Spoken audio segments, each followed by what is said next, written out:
Let's take a look at another boring game on the week. We've got the Chicago Bears and the Carolina Panthers. The Chicago Bears have been the dominant defense that they had been, 2017, 2018. 2019, they'd kind of taken a step back, but it looks like they're right back, especially against the passing options here. And the Carolina Panthers, with the exception of their non-existent run defense, have been sneakily good at stopping quarterbacks and receivers. Right now, they're actually 30th at stopping quarterbacks, or 30th in terms of points allowed. So very good at stopping quarterbacks, 27th against receivers and 26th tight ends. But again, the number one running defense in terms of points allowed. The Bears have been pretty good across the board, 31st against quarterbacks and receivers. I believe the first touchdown that they allowed to a receiver was the Mike Evans touchdown on Thursday night last week, which shouldn't even have happened had they called the play right with Ronald Jones trying to do his best Des Bryant impersonation and then not selling it after the fact. But leave that as it may, the Bears' pass defense has been lights out. So it's going to sound a little weird when I still suggest that you start Anderson and DJ Moore, but let me try to convince you. Overall, I think this is going to be a pretty low-scoring game, as does Vegas. We've got a 45-point over-under. Panthers are actually favored to win this one by 1.5. I think the Bears are the most fraudulent 4-1 team right now, so I definitely agree with Vegas's slant towards the Panthers, but I do think it will be a close game. On the Bears side, we're starting David Montgomery. You start every running back with the exception of Kenyon Drake against the Panthers. David Montgomery should have a pretty solid game in this one. I know he put up a decent amount of fantasy points last week, even though it came mostly through the air and scoring a touchdown. This is a better matchup. The Bucs have a good run defense. The Panthers do not. David Montgomery is going to win a lot of people money this week. He's probably going to be heavily owned in DFS as well. It probably end up being chalk. If he's not, it doesn't make any sense, and he'll win a lot of people money. Allen Robinson has been absolutely dominant. I don't care that the Panthers' pass defense has been good. You can't bench Allen Robinson for anything at this point. As long as Nick Foles is going to continue to give him double-digit targets each week, he's going to continue to remain an elite wide receiver one for fantasy. I think you can start the Bears' defense in this one as well. Look for them to put a little bit more pressure on Teddy than he's seen in the past couple weeks.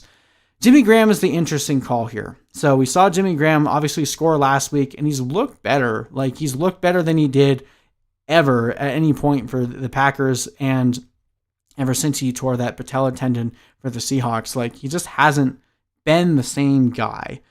So we'll see what he can do against the Panthers this week.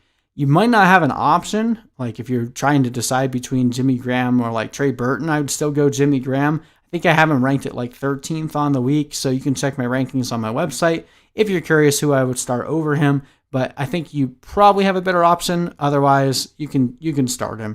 But I'm not starting anyone else on this offense. Between Anthony Miller and Darnell Mooney, they've been splitting too many touches, and neither of them have really gotten any significant targets outside of Allen Robinson. So we're not going to be going towards any of those options until they start to establish more of a clear-cut role. On the Panthers side, Mike Davis has been absolutely phenomenal. I do not believe that Christian McCaffrey is going to be back this week. Matt Rule said in a press conference that he did not believe that was going to happen this week. Look for him to potentially be back in week 7 or 8. As long as Christian McCaffrey is out, we're going to continue to start Mike Davis because he has been absolutely lights out.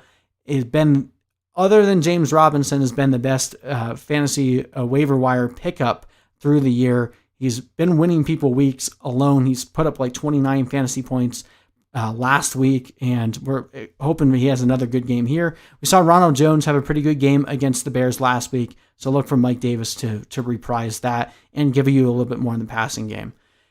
So as we talked about with the Bears, very good against receivers. It's just very hard for me to bench Robbie Anderson at this point. Robbie Anderson has been absolutely lights out. Been very disappointing because I'm a DJ Moore truther. I've liked him for quite some time, and it's hurting my soul to see Robbie Anderson get so many more targets than DJ Moore, but I don't think the Bears are going to be able to slow these guys down. I think they get enough targets, even if it ends up being like a 8 reception for 80-yard game where they don't score a touchdown. I think both of these guys are going to get enough targets and yards to still be worth it in PPR. If you had to tell me to bench one, I guess I would bench DJ Moore, but I would prefer to at least see, last week we saw DJ Moore was able to house one from a deep distance, and that's what we know DJ Moore to be, a really good yards after the catch receiver. So I still have confidence in starting both of these guys this week, even in a tougher matchup.